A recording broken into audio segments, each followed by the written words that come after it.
Magandang araw po mga tito at mga tita. Sa video pong ito i-share ko sa inyo kung ano yung aking ipinapatuka o pinapakain sa aming mga manok. Sasabihin ko na rin po sa inyo pati yung mga ingredients kung ano-ano. Tara po't samahan ninyo ako. Ang unang ingredients po natin ay itong mga pinagbalatan ng prutas at gulay. Pag po kami kumakain sa bahay ng gulay at prutas, yung pong mga pinagtalupan at yung mga pinagtabasan hindi po namin itinatapon. Pinapakain ko po sa manok. Hinihiwa-hiwa ko lang po yan ng maliliit. Kahit po hindi masyadong pino.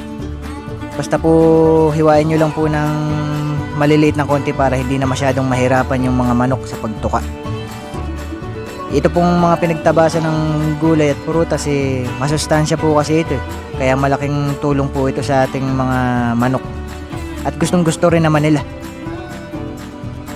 Pwede rin po kayong manghingi sa palengke kung kayo may mga suki sa palengke na nagtitinda ng gulay, prutas. Pwede nyo pong hingiin yung kanilang mga pinagtabasan at mga pinagtalupan para hindi masayang. Itatapon lang din naman po nila yun.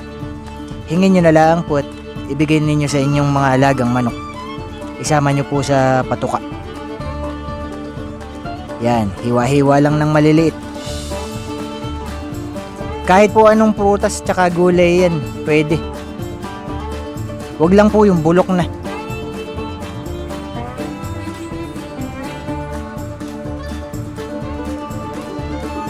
Sumunod po nating ingredients, ito pong bahaw o yung kaning lamig. Pag po tayo nagsaing at may natirang kanin na minsan nakakatamad namang isangag na dahil kukunti lang naman, sayang sa gasol, sinasama ko na po yan sa patuka ng manok. Ang kanin po kasi carbohydrates, kaya maganda rin po yan sa ating mga manok, lalo na yung mga free range chicken natin dahil aktibo po yan sa paggala-gala Isa po yan sa mga paborito nila, yung mga tira-tirang kanin. Yun pong mga tiyahin ko pag may natitirang kanin sa kanila binibigay na din po sa akin dahil alam nilang ipinapatoka ako sa manok. Kahit po siguro kayo sa mga karinderya pwede kayong humingi. Mga tira. Sumunod po nating ingredients ay itong sapal ng niyog. Ito pong sapal ng niyog binibili ko dito sa lugar namin ng 6 pesos per kilo. Mura lang naman po, malaking tipid. 6 pesos per kilo ko lang po yan nabibili. Pero po kung diyan sa lugar ninyo, ang sapal ng niyog mahihingi nyo naman ng libre. Mas mabuti po, mas maganda. Mas mura kung libre. Ito pong sapal ng niyog rich in protein naman po ito. Mataas po ang proteina nito kaya maganda rin sa ating mga alagang manok at isa rin po yan sa mga paborito nila. Malaking tipid din po ito. At syempre, ang huli nating ingredients ay itong commercial feeds. Syempre iba pa rin po yung may halong commercial feeds dahil ito po formulated talaga ng mga eksperto para sa mga alaga nating manok.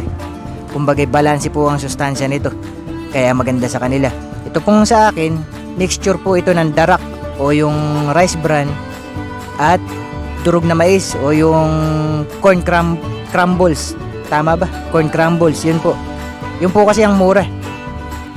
Pag po purong corn crumble, masyado pong mahal.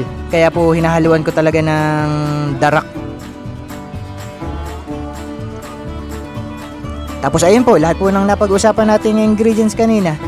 Pag sasama-samahin ko lang po yun sa batya. Tapos aking babasain ng tubig, tsaka ako paghahalu-haluin. Maganda po kasi dapat pag hinalo ninyo basa para mas madali siyang paghalu-haluin. At yung commercial feeds na nakalagay dumidikit dun sa ibang ingredients pa, dun sa kanin, dun sa gulay, dun sa sapal ng niyog. Isa pa pong maganda pag basa nadadagdagan po yung water intake ng ating mga alagang manok. Parang tao din po yan, mas matubig sa katawan, mas maganda. Yun po, tapos ihahalo-haluin natin ng mabuti. Dapat po hanggat maaari haluin yung mabuti para po even yung distribution ng mga ingredients. Kasi po pag hindi masyadong halo, mayroon pong manok na puro kanin lang yung makakain, mayroong manok na puro gulay lang yung mapupunta sa kanya.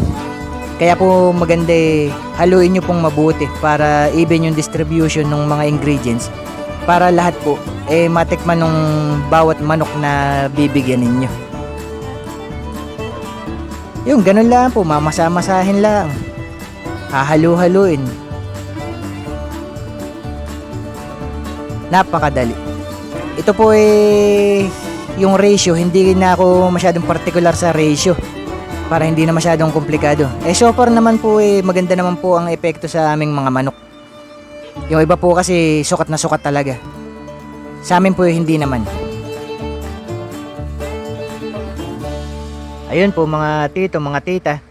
Yun po ang aking ginagawang patuka o pakain sa aming mga alagang manok. Sana po nagustuhan niyo yung video na ito. Sana po nakatulong sa inyo kahit bahagya. Baka po sakaling kayo may nakuhang tip. Kung kayo po may mga mas magandang idea pa, mabuti po. Baka pwede pong ilagay ninyo sa comment section para mas marami pa po tayong matutunan at matulungan. Maraming salamat po sa inyo. Ingat po kayong lahat palagi.